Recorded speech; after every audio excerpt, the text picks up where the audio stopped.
Действительно, в нашем автосалоне существует дефицит автомобилей, и это больше связано с эпидемией, которая сейчас на земле.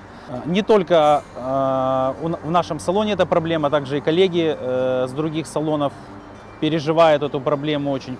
Почему? Потому что действительно спрос есть на автомобили, существует очередь, но в том количестве, в котором сегодня готовы клиенты приобретать автомобили, мы не можем представить.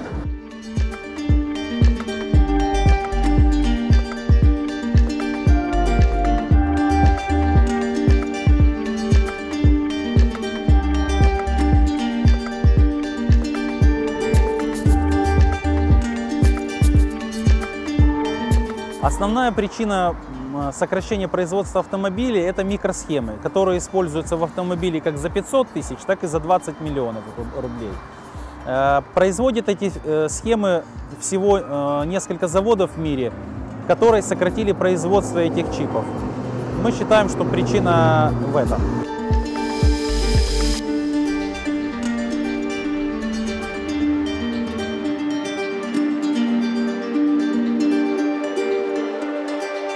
Сегодня ровно месяц приобрел вот эту машину Haval F7. Правда, пришлось ждать в связи с пандемией, но ждал где-то максимум где-то 1,5 месяца.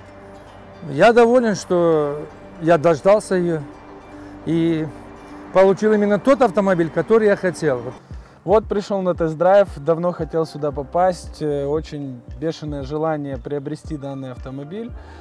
Говорят, из-за пандемии приходится подождать, но меня это не смущает, в принципе, время позволяет.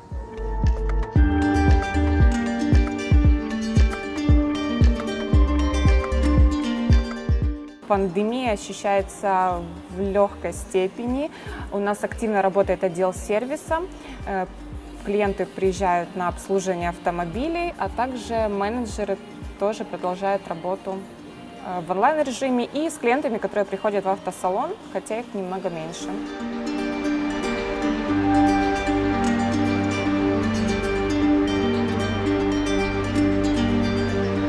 Предполагаем, что это временная проблема. Надеемся на скорейшее решение ее производителями и заводами